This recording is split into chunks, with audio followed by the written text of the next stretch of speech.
Man United are doing their best to give Arsenal the handle of the Premier League trophy. What's happened to Crystal Palace?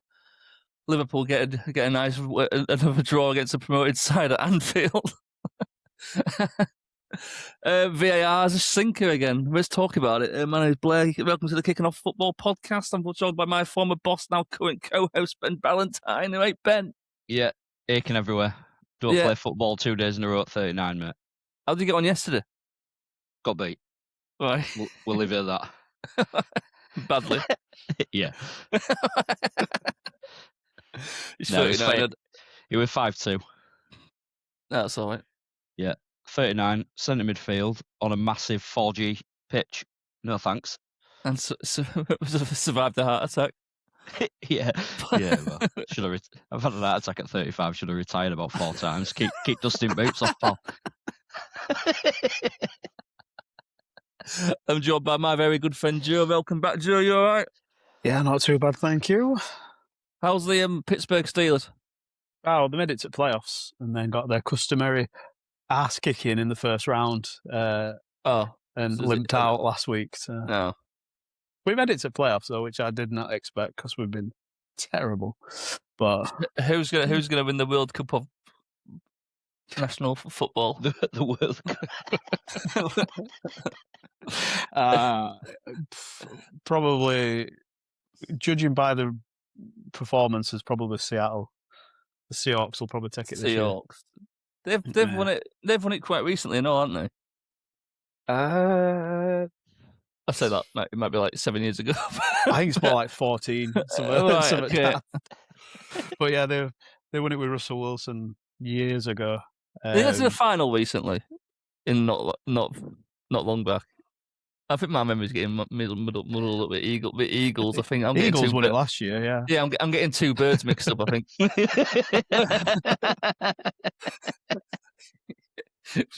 And as you know, that's always a risky business. They're not advisable. Let's talk about football. We're going to have to start with Manchester United, aren't we? God, we're obsessed with them. We always talk about them. But it was a big week last week. You know, they employed Michael Carrick as an interim. Joe, what was your thoughts on hiring an interim? Or did you think you should just get a manager in and, you know, get your plans set for the summer? And it's a typical MO, isn't it? They always get an interim in and then he does well, so they give him a full contract and then he drops off a cliff. So, sack him. Yeah, so we'll see how it works. Obviously, it's a couple of games in.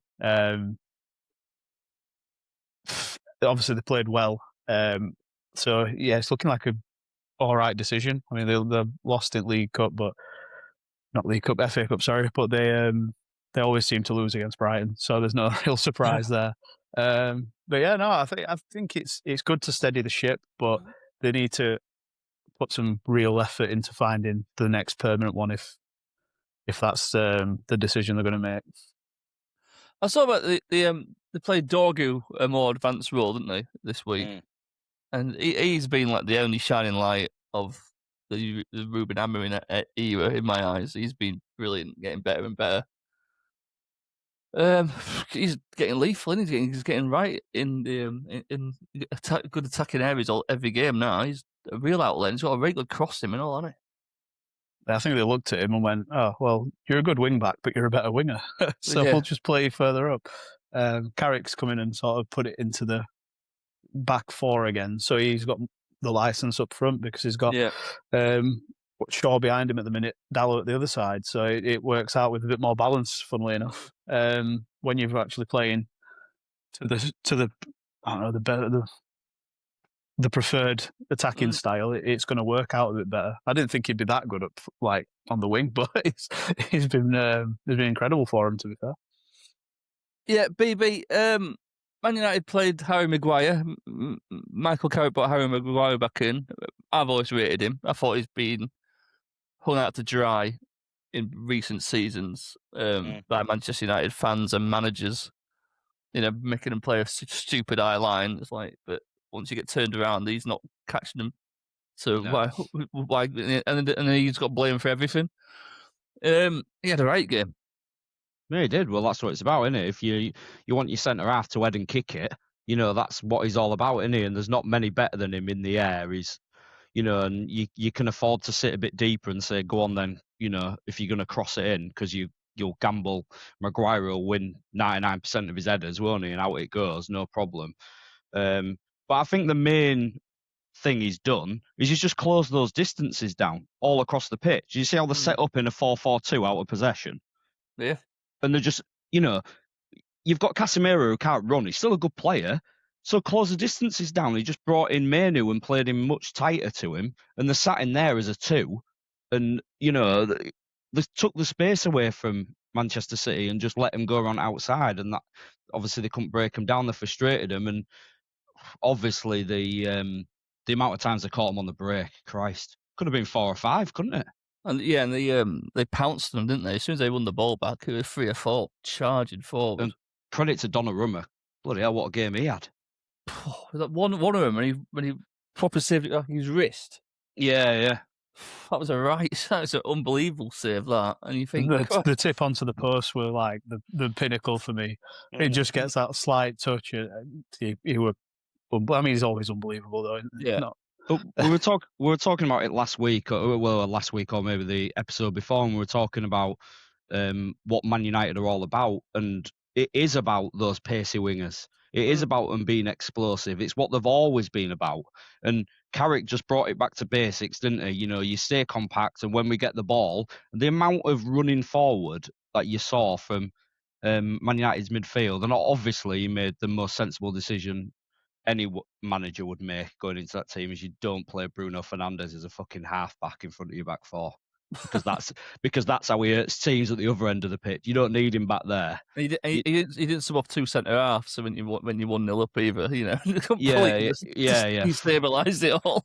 Yeah, and I think Carrick just took it back to basics, gave them a lot of freedom when they got the ball to just express themselves, and you could see immediately from that performance that those players are enjoying themselves. And I think it was a bit naive from Pep, to be honest, playing such a high line and think he could just go away at Man United, even with new manager bounce and that, and think, we're gonna just suffocate them at their own ground. I mean, I know you've got an unbelievable. I mean, the back line at City at the moment's ravaged with injuries, but the forward 6 players are fucking right good. But I still think it was so naive, having like Ake and that, or like on the halfway line. Yeah, but it's been Man City's problem for pretty much every game they've lost this year. They've been pretty poor when they don't have the ball, and I know that's not a lot because they have the ball for about 70-80% every single game. But when they don't have the ball, is their massive weakness. Yeah, but they got lucky with the 2 offsides because it's millimeters. The Fernandes one was. The last one where God, I've looked at that about 4 times. I don't even think it is. I know, and it's like half his foot's offside. That is not offside, is it? He ain't getting an advantage there, is he? Well, it'd have been 5-0 with Wenger's rules, wouldn't it? It'd be 5-0 because there were 3 offside goals. And and you get lucky twice. You think just step 10 yards back for 10 minutes and just try and just. But it makes you think, doesn't it? Make Man United come out a bit more, and just because Man United were happy to just counter attack all game, weren't they? I mean, why was Amorim so reluctant to play Kobbie Mainoo? I don't understand. Because they hinted it in the commentary, didn't they? And said that I think Amorim once said that he doesn't think that him and Bruno could be on the pitch together. So like too similar or something. That makes no sense whatsoever. Especially when you're playing it into like the 4-3-3 that they were sort of playing when they were counter attacking. Yeah. And playing people in their actual positions, and it works somehow. Crazily enough. But I think they've been very smart in bringing in Steve Holland with him. He's a top coach. Him. They were raving about him in the commentary, saying that's a master stroke. Yeah, and at Middlesbrough, Carrick couldn't attract Steve Holland to Middlesbrough, but he can attract him to Man United, can't he? So. Absolutely, yeah. Yeah, I'm not quite sure what Woodgate and Johnny Evans will bring to the table. Wasn't Johnny Evans there like under 17s coach or something? Left Man United and then he's brought him back. If they're just there to just do defensive drills and that, they're probably just rubbing their hands together for being like, well, when we do go, we'll just get our compensation package. Yeah. Thank you very much. But it was so. Man United made it look so easy yesterday, didn't they? Because we knew, they've got really good players.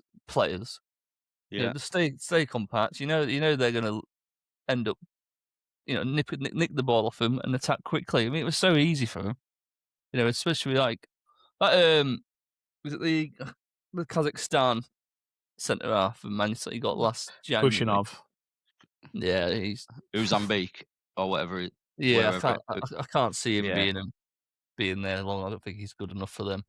He's just very, very fast. Yeah, well, we didn't seem like it yesterday, did it? But we said this last week, didn't we? But at the end of the day, if you're turning, by the time we've turned, he's already gone. Yeah, everyone's rapid, aren't they, in Premier League? I mean, Burmo took his goal brilliantly, didn't he, as well? He's a great player, him. And, he sort of laughed at his price tag a bit in the summer. Yeah, but that's the difference of when Bruno's up there. Because that Bruno, yeah, he doesn't even need to break stride. He's just running and the ball lands perfectly for him. And in his stride, it's just won it. In other games when Man United have been playing, whoever else would have played that pass would have forced the striker to have to take a touch and probably got tackled. That is Bruno's quality, and that's why you need him up the pitch, hurting teams and I don't think Bruno can have been enjoying himself playing so deep. It must have been so frustrating for him, knowing what his capability is. Well, he's got. Oh no, exactly. And but Burmo's got 7 goals in 17 games for Man United this season in the league. He's on course to getting his 20 goals again, isn't he? Yeah, but they've not played to his strengths, have they? In the old system, I think if they're going to play it like this, and when they're counter attacking, and they can put the ball in front of him and let him go, that's his strength. And they were just brave out wide, weren't they? Like Cunha and Dorgu were just explosive out wide, weren't they? To get past your fullback, get the ball in the box. I bet the Carrick and the coaches have to stripped it down to really basic instruction. And let the players actually do it themselves a bit. I bet Amarin absolutely overload them to absolutely high heaven with just different stuff. And I think it was a Brentford game. It was highlighted on, but it's I think Mason Mount came on the pitch in 78th minute, and I think he played 6 positions or something. Yeah. By end of game. Finished at left wing back. And the conceded and Burmo was at right back, and you're like, what? It was just constantly just making people just change position all the time, and it was just such a random tactic. Liam Senior seems to be doing it at Chelsea, and also we'll get into that in a minute because he seems to be very defensive with his comments all the time now. I think he's not liking what people are saying about him online, but he seems really bitey already. We'll leave Man United there. What do you think's going to happen with? I'll tell you, no, we won't leave Man United there. If Glasner became available, because I think they're waiting for Glasner. I don't. That's who I think they're waiting for. I think they're waiting for Tuchel, because he will not be England's manager no matter what happens. He'll be gone. Yeah. I don't think either the right fit, to be fair. Neither play the football that Man United fans want. So I don't know why you'd. One thing we can say is that whatever the next appointment is, it will make no sense to anyone but Manchester United. Yeah. And then we'll probably be here this time next year saying the same shit about the new manager, saying what's he doing? But how do you, if Carrick gets them in the top 4, and they go on a good run and not having these, obviously they will lose some games. They will. They've got European games, don't they? So it's easy. But if they don't have any of these shambolic performances that they have been in the past against clubs, and they give it a right good go, how do you not give him the job? I know. And then we said this, didn't we? Because we thought, because there were talks they were going to be Ollie. that they were going to bring Ollie back. Yeah. And that's exactly what Ollie did in his first stint, weren't it? His interim. Mm. He turned it around against PSG with a big one. That's when that Rio Ferdinand started saying, "We are back, Man United are back," you remember? And rightly so, he got the job because he got him. I think he finished third. Yeah, I think he finished. Got to the Champions League quarterfinals. I think they gave him contract before the season even finished. Yeah, I'm sure that he had 2 months unbeaten, and then they went, "Oh, it's contract." But it's not the snap decisions. But then as soon as he lost the game, everyone goes, "Ooh, I don't think we should have given him a job." And I think that's going to happen with Carrick in it as well. If Carrick does it and the game job, then it ends up going to be another one. Oh, I'm not sure, but we shouldn't have done that. It's always going to have question marks, isn't it? But then what happens is like you look what happened at Celtic. Martin O'Neill went in there as interim, won every game, got him level on points of Hearts. They replaced him with that Wilfred Nancy bloke. He lost every game, including cup final, to St Mirren, and they've got Martin O'Neill back now. So what? I think interim managers it's risky, isn't it? Because if Carrick does brilliantly game job, or you don't game the job, and then the new manager starts off poorly, everyone's gonna be saying, "Well, why didn't you give Carrick the job? He was doing well, weren't he?" So yeah. Oof. Oh well, they've got enough money to sort it out. Well, they cry poverty, but those sandwiches have saved them a fortune, haven't they? Yeah. They'll be begging for Brute Hammering to get a new job, I think, while he's on £27 million payout. Something ridiculous. I don't think he'll be out of work long because he'll be absolutely fine in Europe, won't he? Well, I'll go back to Sporting. Won't he? When he goes back to a team that'll just dominate a league, don't matter what system you play then, does it? What is the Portuguese league at the moment? Because I know Jose's at Benfica in it at the moment. Yeah. Mm. Who's top of that league? Oh, Porto's still top. Of course they are. Right. But let's move on to Crystal Palace because they lost again yesterday. He's gone, by the way. I don't think he'll last till Monday. You can't say that. David Ornstein's reported, but he's going to stay until the end of the season, regardless. Well, he might be saying that. Are the board going to tolerate that after what he said? Well, he's not spoke to Steve. Apparently, he's not spoke to Steve Parish yet, which I think is going to be the big conversation, isn't it? I do agree 100% with what he's saying, but you need to be professional. You can't come out and say that to the media. Well, didn't he? Because they were going to sell Gay to Liverpool, weren't they, on deadline day? And Glasner said, if you do that, I'll walk. So then they stopped that sale on that, it's not a threat, is it, or a blackmail? But end of the day, he's going on. Gay will get a massive sign-on fee in the summer, or you get that sign-on fee by selling him now. I mean, what do you do? Not going to get European football. Not going to get relegated, most likely. I wouldn't sell him because 20 million quid is absolutely nothing. They're only 9 points away, aren't they, from relegation? Yeah. You lose Guehi, and I'm telling you now, internally, the manager's clearly checked out. Or if Mateta goes. Yeah. Well, there's rumours he is. Yeah. There's rumours he is. If offer comes in that's right, Mateta's off as well. And that's then who've you got four left? of the best players in 2 years. Adam Wharton, he'll be gone in summer.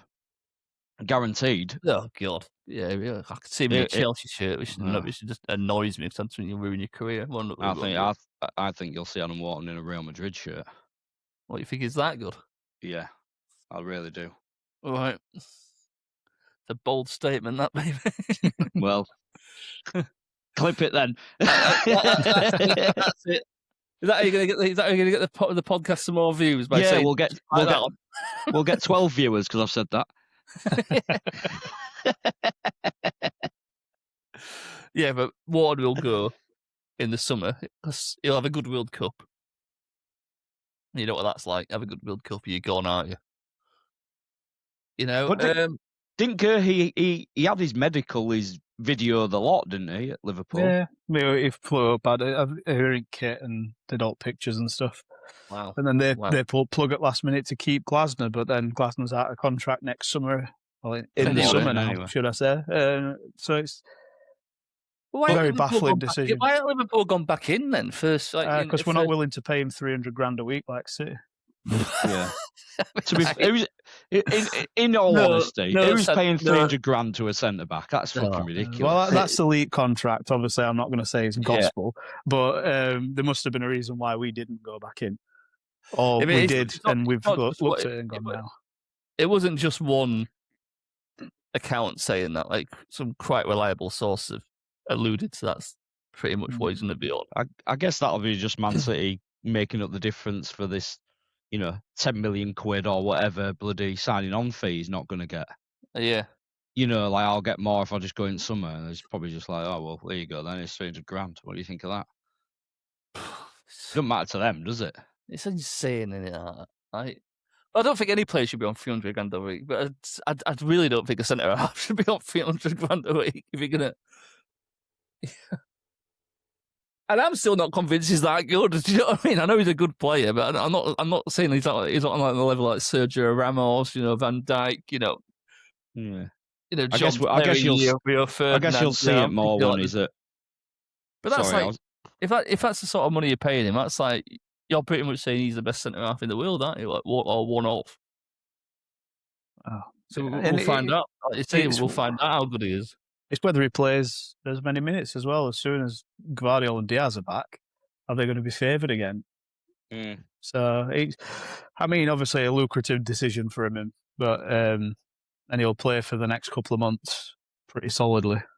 Well, he ticks the English box, doesn't he? Which, for the old registration purposes, yeah, they need that. But like this, we'll focus more on Palace for now. If they lose Mateta, so Juventus are coming in from, aren't they? That's the rumour, isn't it? I think he's already agreed terms with Juventus. He's just waiting for them to sort it out of it club. Because he's on a free transfer in the summer as well. I don't know about that. I'm not sure, but if he is, that's terrible management from Crystal Palace. Could you lose him as a Elise were what 18 months ago? Yeah. No, next summer. Okay. Right. So a year and a half left. But that's like if they lose him as well, that's what 4 of their best players in 18 months gone. Yeah. But no, they haven't really replaced him yet, have they? They didn't really replace Eze, did they? They got Jeremy Pino. Well, he's all right. He's all right, but he's a different profile. Brennan Johnson. Got Brennan Johnson in this week. They brought Sarr in, didn't they, for Elise?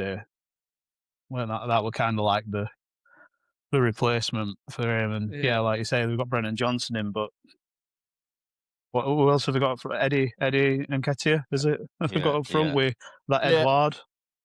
It's not a good strike force. I saw a Palace fan fuming because how good Conor Gallagher was for Palace, and basically the 35 million quid they've give Spurs for Brennan Johnson, they're just going to spend on Conor Gallagher, and he'll just what? I don't think that Conor Gallagher's on like 200 odd grand a week. Oh yeah, he's on insane. Yeah, he's on that silly money for him. Yeah, and I think he'll be starting the next game no matter what because. Spurs have looked absolutely horrendous against. Conor Gallagher played in that game. He started, didn't he? Did he? Oh God! Yeah. Made a right impact. Even though he played, went from losing 3-1 to 2-1. Yeah, that's how good he was, mate. He didn't even know he was on pitch. I can't remember seeing him a match today at all today. No, that's what Tottenham fans were saying as well. Fucking missing, mate. Fucking hell. I didn't. When you look at Spurs and the like woes and stuff, I don't think Conor Gallagher was the answer, to be fair. They've got like quite a heavy midfield anyway. But I saw some Spurs fans saying, "Oh, I'm really excited because what we've been crying out for is a creative midfielder." I thought, well, that's not fucking Conor Gallagher, is it? no. He's not creative. He's box to box, and well, I quite liked him when he was at Crystal Palace. To be honest, I liked his energy, and when he was arriving late into box, he was giving me those Frank Lampard vibes. Yeah, but he was also like 4.5 years younger as well. Yeah. I think Palace are in trouble because I think it's turning sour very quickly. And as you've seen at Man United, when the players don't want to play for the manager, they don't want to play for the club, it'll turn quickly. If the manager's if Glasner's not sacked and he just stay to end the season, the players are sort of like, well, you're not even here next summer, mate. So why he ain't gonna? He's not. No, exactly. He's not going to put in the effort in, is he? Because he can still say to any new employer, you know, the reason why we're down tools a bit is because I had all my players sold, but at the end of the day, I've won a trophy with Crystal Palace, which he's going to put on his CV, and say, look, this is what. But the players aren't going to be happy, are they, either? You know, like I know some players will be like, "Oh, I'll get a chance to play" or whatever. But in general, the players are also going to be banging on the manager's door, or whoever's door, going, "We're selling all of our best players. What is going on? And who we're bringing in?" And it doesn't look like they're doing much about it in terms of, you know, putting anything out there to give anyone any hope. Jefferson Lerman's been filling it at centre half, hasn't he? Yeah. Plug a gap. Yeah, I think. Well, the way West Ham are performing at the moment, you know, they might have to look over the shoulder because it can soon change. I mean, West Ham, like we said a few weeks ago, they've backed him. They've got an Argentinian. They've got a Brazilian number 10. They've got an Argentinian striker. And suddenly, when they were breaking against Spurs, it weren't just Bowen on his own. There were 3 or 4 of them up with him. I think Somerville being fit for them. Yeah. Go on, Joe. Sorry, I was going to say, if Somerville stays fit for them, I think he'll be a big boost for him. Yeah. Especially with some support up front, not full Krug. I think it's probably a good thing. He were electric though, Somerville. He's electric. I think the only issue is sometimes, a lot of time makes the wrong decision at last third. And I think Nuno will knock that out of him and get him doing the right thing, especially with the new. Can do it simple things, cut inside, have a shot. Yeah. But if they can get that front three working, I think that they've got a good chance. They just need to try and get a couple of results on bounce. Yeah, lad, the front's decent, isn't he? Other signed. Yeah, it looks all right. Yeah, then I mean, you're going to be good from Argentina, aren't you? They don't make shit footballers, do they? Yeah, and they'll probably get him another one. They'll probably get another. Now he's won 2 in a row. Yeah, you know, trust him more. They might go, I'll tell you what, we'll get you another player. But Callum Wilson, I think that's the main thing that they'll be in the market for at the minute. He's rumoured to be off to Celtic, isn't he? Callum Wilson. Yeah, I mean, I think they'd be stupid to not keep him. But I think you've got to try and convince him to be happy to be super sub. Well, yeah, you have to be Callum because otherwise you'll be injured, son. Yeah. He's also been super sub for the last 4 years. Difference. Yeah. No one dare start him because he'll have 6 months out. I mean, I loved his goal. I absolutely loved his goal. Just one of them ones where it's like a little scramble, and he's just like he's on the line, and he just pokes it in. I mean, people think that's easy, but he's done it all his career. Yeah, it's what he's about, isn't it? Yeah. Yeah, suddenly West Ham. I mean, Leeds need that win yesterday as well because when West Ham scored, I think Leeds scored literally like seconds after. So it's like, but if Leeds didn't win that, they would have been going, oh shit, West Ham have actually started motoring up now. So it's not over. It's not over down. It's not over down there, and it looked dead and buried. I called Leeds to stay up at start of the season. I fully think they will. I think their team's just. I mean, they won last minute, but they won without Stack, who were injured. They've been playing well. somehow getting the best out of Dominic Calvert-Lewin. Like, they're managing his minutes as well, so avoiding injury. I just think it's been well managed by Farke so far, and I think if all they need is that the Ellen Road fixtures, and they'll be fine. I think there's a few teams that don't have that galvanisation that ground brings. It's madness. Well, you compare Ellen Road to West Ham's home ground, Mm. and Ellen Road, they're right on top of you. It's the right atmosphere. Upton Park, like we were saying it the other week, weren't we? Upton Park was the same. Yeah. That new London stadium, you don't have that fear factor, does it, when you go there? Yeah, but it's cheap rent, mate. Oh, wait, it's very cheap. It's about £1 million a year they're paying, which is like, which is give it away. Which is nothing in That's a the shocking world. medal. Yeah, yeah. But that's why they can always splurge in the transfer window, because they've always got massive loads of extra cash. Arsenal. I mean, let's talk about VAR, because VAR had a shocker this weekend again, didn't it? Yeah, in numerous games. The Man United games, I thought it were poor. I mean, they are technically offside, but it was like millimetres. It's the Dalot challenge for me. No, the Dalot challenge. That is the one I was trying to think. Yeah, that's what I wanted to say about because as much as you can praise Man United, if that's 0-0, isn't it, when he puts that tackle in? 0-0, 11 minutes in. Yeah, you're fuming, aren't you? Because that game just doesn't go the way it goes. No. And in all of the decisions they've made this weekend on VAR, the thing I'm more mad about is not the fact they got it wrong. It's the excuses they've given afterwards, and the reasoning to back the decision. They are utter bollocks, all of them. Yeah.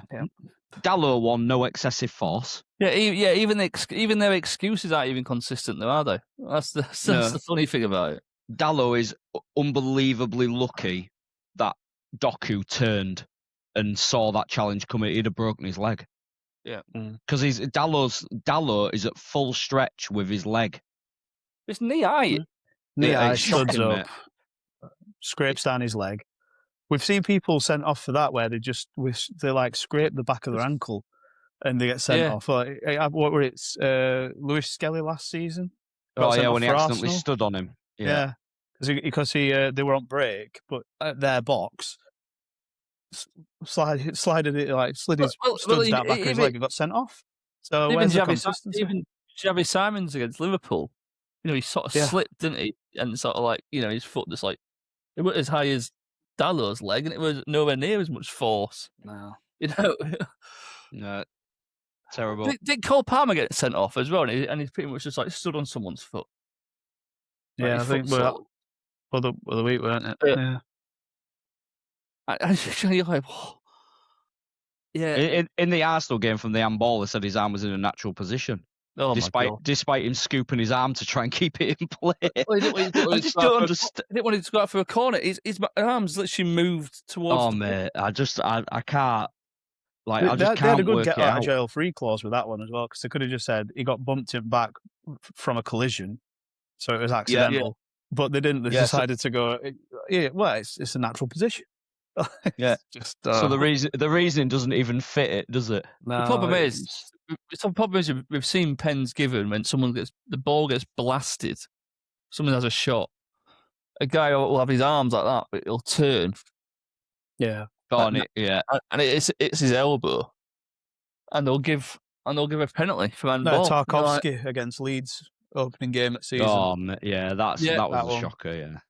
I agree. We're moving towards ball with his arm a little bit away, but it's not. It's not a handball. It's just crazy. Yeah. The consistency levels are non-existent. He literally, the Forest player, literally moves. Before this weekend, did they just say to the people on VAR, "Do not get involved"? I've got no idea. I've got no idea. Because I also think Arsenal got lucky, but the Forest one wasn't given a penalty. Because it could be that much on the line. It's still a pen. Yeah, and they said he was outside, and they backed the referee. Yeah, and it looked bloody close, didn't it? Yeah, if it's a millimetre on that line, it's a penalty. Yeah. Yeah. Yeah, I thought they were lucky with that as well. How did Arsenal play? Did anyone watch the Arsenal game? Yes. I didn't. So I was at York Southend, and I watched Southend use a high line for most of that game, and then York didn't even once gamble. And I thought, let's put someone there. Literally, there's a period where every player of Southend was in York's half.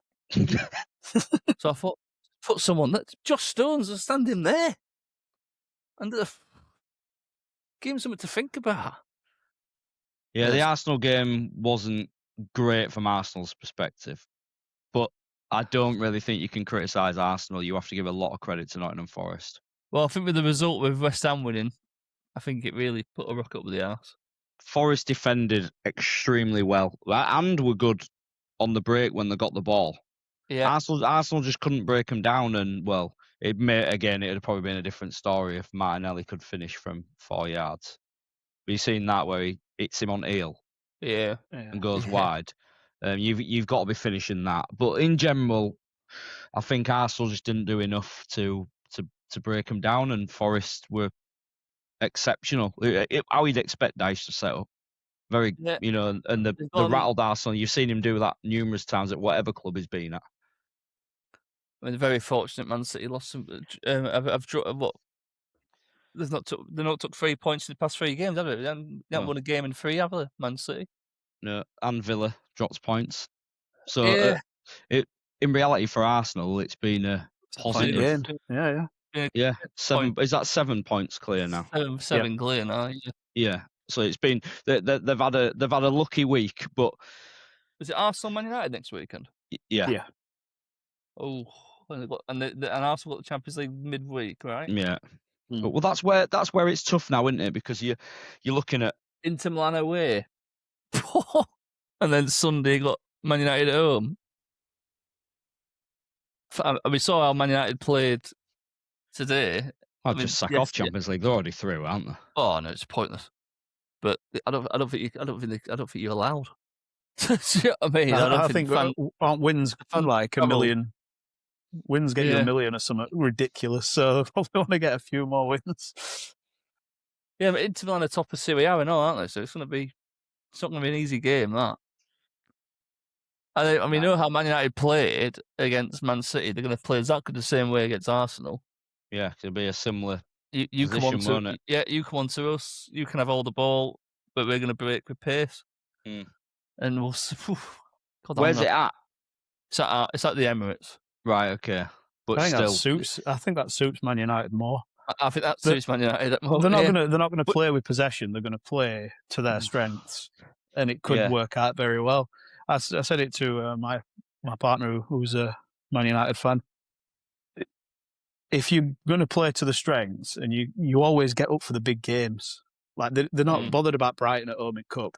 They don't play as well, but as soon as they've got a big team, they end up performing, especially under the new manager bounce and stuff. So that's quite conceivable. That's been the case for them for a while, though, hasn't it? No matter how bad Man United have been, in the big games, they seem to find something. Well, they beat City away. They beat last season. Did they draw earlier on? I think as well this season. Like they've had some good results against the top teams. Beat us in Cup, and I think they got it's 4 draws in a row or something. And then they obviously beat us at Anfield. So there's a lot there to say. They're going to get up for the big games. I'm just looking at table now. It is mad, isn't it? Liverpool on 36, Man United 35, Chelsea 34, then Brentford, Newcastle, Sunderland 33. Yeah, all the way down to Everton at 10th at 32, is it? Yeah, mad, isn't it? And incredibly tight league. More than likely, it's going to be top 8 getting European football this season, isn't it? Yeah. I'll tell you one team who was very, very unlucky at the weekend was Brentford, because they should have absolutely buried Chelsea, because Chelsea were poor. But it was the Kevin Schade one when he was through on goal and he decided to pass it. Yeah, he's about 7 yards out. He's literally got all the goal to aim at, and he elects to pass it to. Maybe his assist bonus right eye.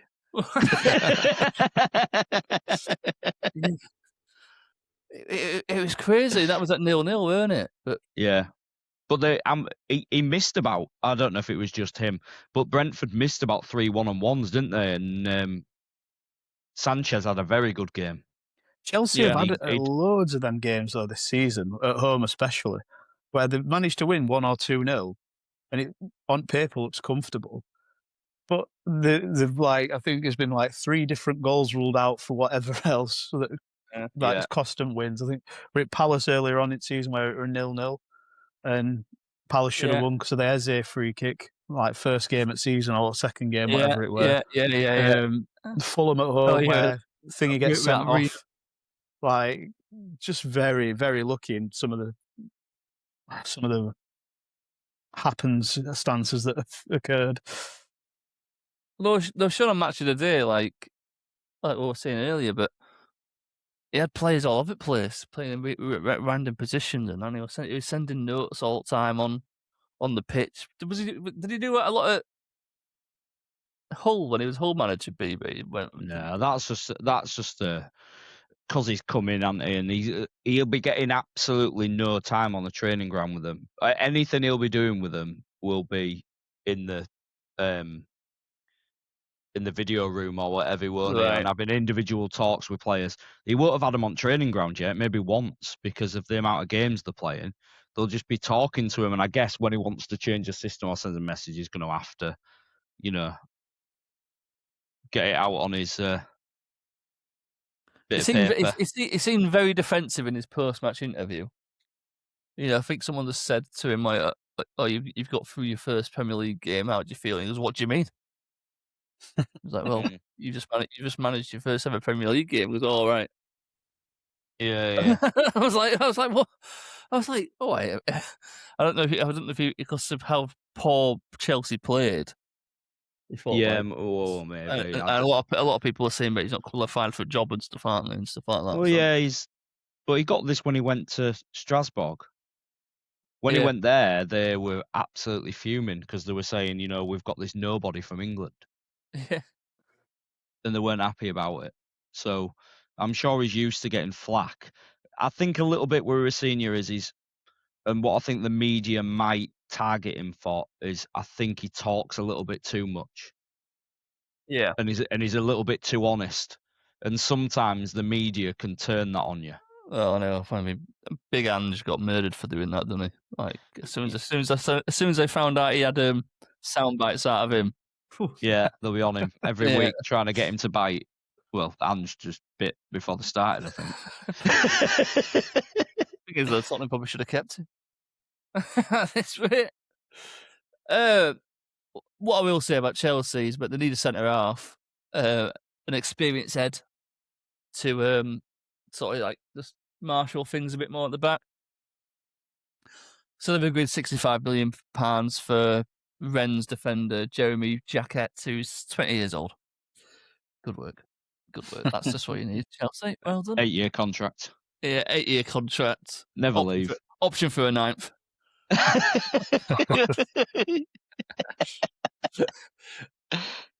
But again, Chelsea are 6. I mean, they've got good players, aren't they? On the day they're going to hurt. They're going to hurt teams. I think a lot. They've got a spine, haven't they? They've got the spine. Yeah. That's all they really need. So put whoever else can play around them and do an all right job. Esteval's back soon. He's quality, isn't he? So we'll see what happens. But he's been playing Garnacho, hasn't he? He's actually been playing it looks like he's actually got. Well, he didn't start Garnacho when they played Arsenal in the thing. He brought him on. He scored 2 goals, and then I guess he earned his start this week. Yeah. But I think that's one thing Chelsea do need, because they've got so many players. They just need a regular starting 11. Well, Esteval started against Arsenal, but I don't think he played this weekend, did he? He must have pulled up or something. No, I think it's because Cole Palmer was back. He's done nothing, has he, recently? He's a step up. I know he scored a penalty. Yeah. That'd be it. I've not even seen people online with footballers as their avatars even talking about him recently. That's how nothing he's been doing. I get right annoyed with footballers when they do a daft celebration when they scored a penalty. It really pisses me off. Yeah. Like, as if they've done something like unbelievable, and it's like, mate, you've just literally just had to kick it from there. You're a fucking professional footballer. Yeah.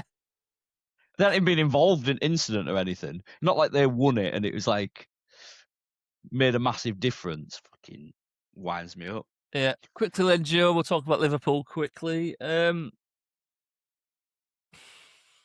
half is shit, wasn't it? I was just fucking boring, mate. Everything we do is boring. Only time I'm ever excited is if Verts or Ekatike are on ball. Any other time, it's just sideways, sideways, back, sideways, back, sideways, back. We don't. There's nothing. If the performances were all right and we were getting draws, I'd be like, all right, fair enough. But this is probably one of better. You know, we made a lot of chances against Burnley, and we should have probably been 4 or 5-0 up realistically on any other day. 11 shots on target or whatever it were. I think Dubravka made 9 saves or 8 saves. So on a different day, yeah, it's fine. But it's the pattern, isn't it? It's just a pattern now of just we have a good first half and then we fall to pieces, and I don't get why. Really don't. But yeah, you could just see them growing into it again, couldn't you? Just honestly, straight from half time, they started basically just giving Burnley a little bit more authority to go forward, and they were like, "All right, we'll take this. We'll make a few chances and get you on back foot a bit," and it worked out for them. Like I said, we should have been out of sight. I mean, Szoboszlai missing a penalty and probably 2 or 3 chances we should have buried. But like I say, it's not even this just a one performance where we've made some chances. Most of the time we make 5 or 6 chances a game and usually miss them all. I can't work out what the problem is. They're just lacking belief. What is it? Because I can't. I mean, the front three's just not there, is it? Realistically, although we've been missing our actual 2 wingers. Gakpo has been playing off the left or through the middle and chopping and changing again. But what we're missing is someone who's just running at defences. The only other time we get it is if it's Verts or Ekatike, but they usually have to pick it up so far back, like drop so deep to pick the ball up, and it's just them 2 at the minute. Does anyone run in behind, or have you just stopped doing that now? We've got no one to run in behind, because if they're dropping deep football, we've got Szoboszlai, McAllister, Gravenberch, Jones, and that's it. So like they're your other players, and not one of them is a box, sort of like a box to box or running in behind and stuff. Szoboszlai is closest to that, and he usually plays right back. So we've been playing Frimpong further forward, and he's been really good these last few games. I'll give him his props there. It was a lot better when Bradley were in because we had that stability at the back. But as soon as he has to go back to right back, we're missing that pace again on the wing. So I think quite a few Liverpool fans will be with me on this one, but we've been screaming, just start that Rio Engamoa. Start him for one game and see what happens, because he is an electric player who will run at people, and that's what we're missing. We've got no direct players like on the wings. So like obviously with Salah should be back. He's just had his 3rd place playoff or whatever it were yesterday, so he should be back for next game. So hopefully we'll get a bit more balance. Did he have a good tournament in terms of goals? Did he score a lot of goals? Yeah, I think he scored in every round except from the one they got knocked out in. I think he got 3 or 4 goals and 1 assist or something. So yeah, they had a good tournament and stuff. That's obviously, I don't know what the result were, but they either finished 3rd or 4th. No one really cares about 3rd place playoff games.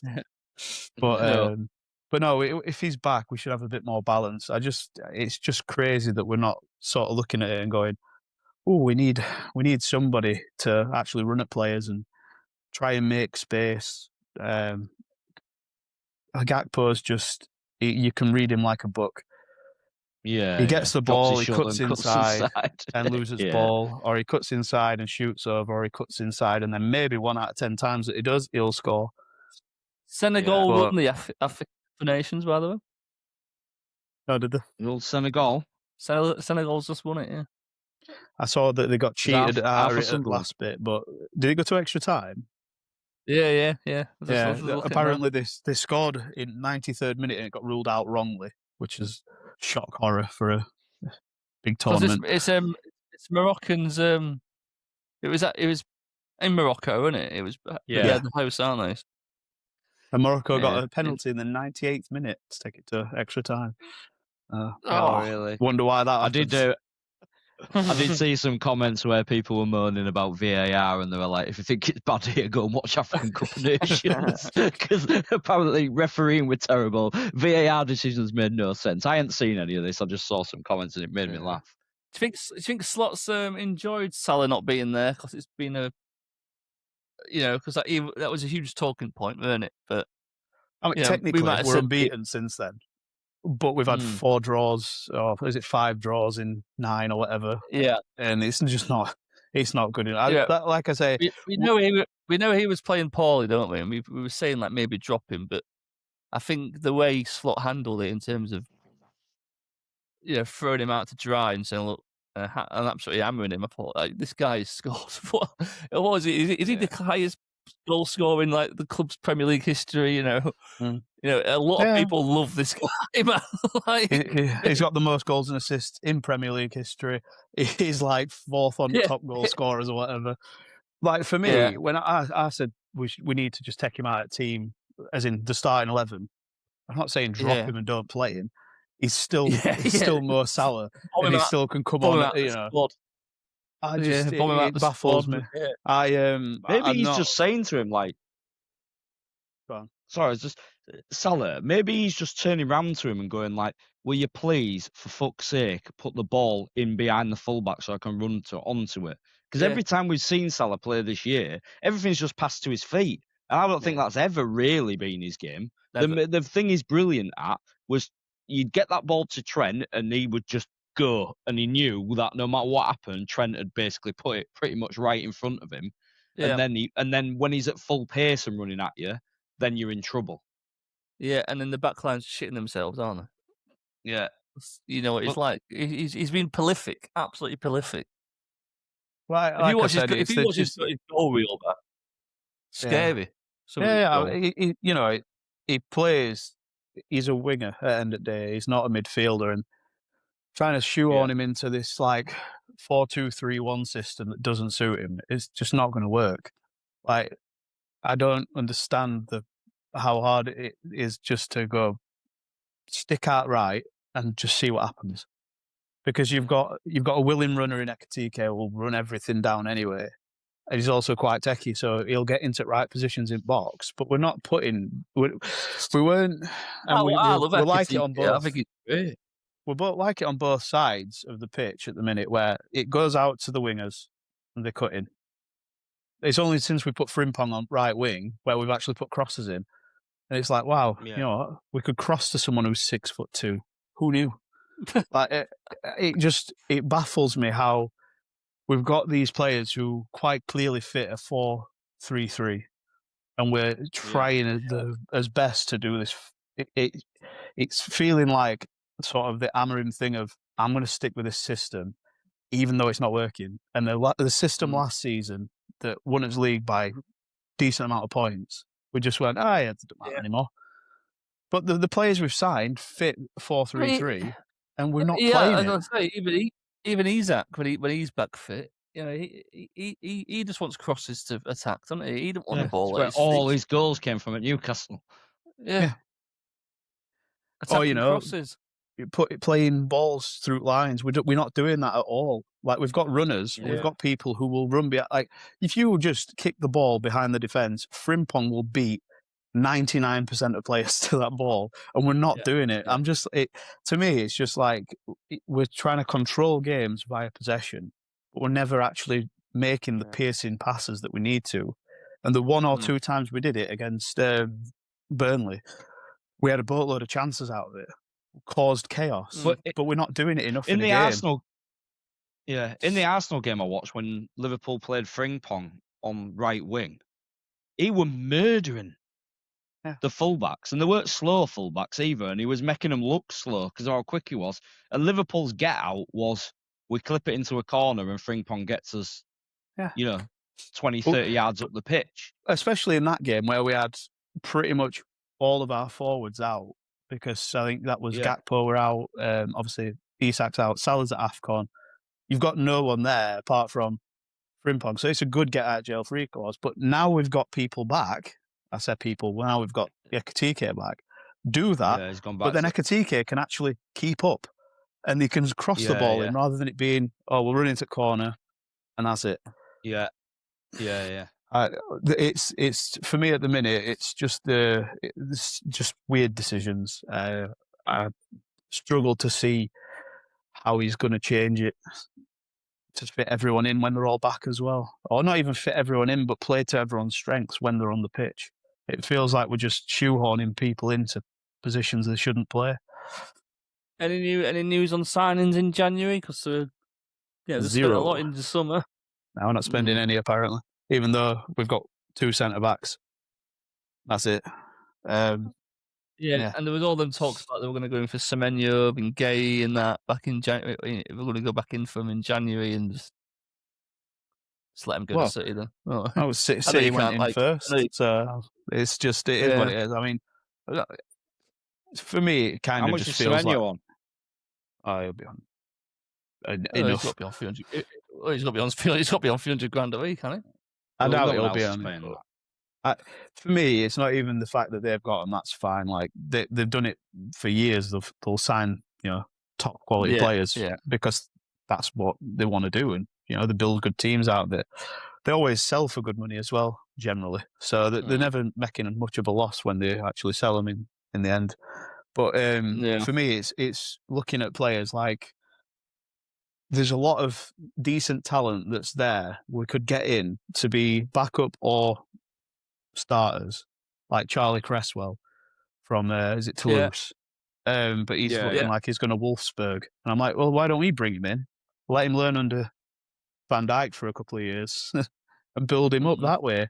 But we just seem to. I think that's what the plan was with Leone, but obviously ruptured his ACL, and that's that. But I just don't really know where the priorities lie at the minute. We've got Bradley, who's probably out for 4 or 5 months. Leone's same. Season. So like we were struggling in that right centre back area, and apparently we're not letting Calvin Ramsey go out on loan because he might be the one who's going to step in. And I think he's played maybe 5 minutes for us.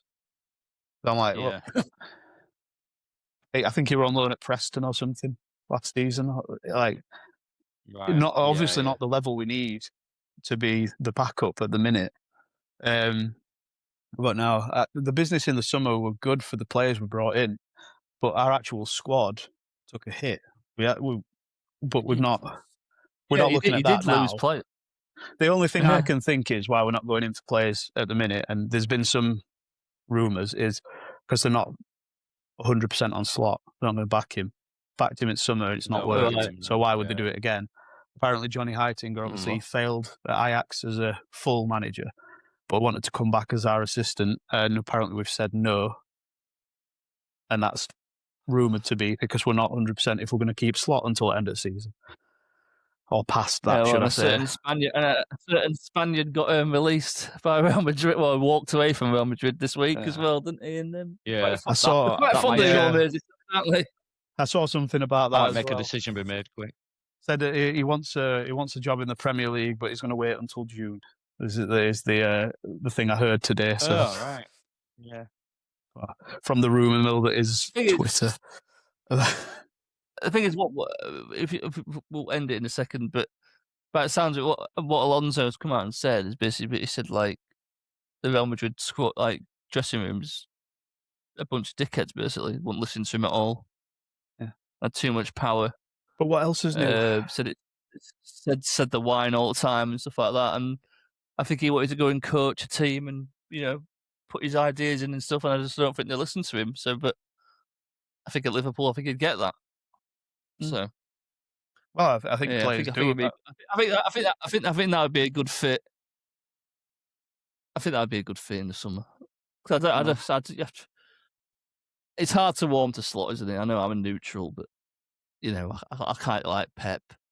I quite like Arteta. I think he's a knob, but I quite, I can see why he's likable. Quite like him, but he's not. Yeah. I don't know how you get to that assumption, because I think he's insufferable. Yeah. And I think it was that documentary. I think it won me over. What, the light bulb? Yeah, the light bulb and the brain shaking hands.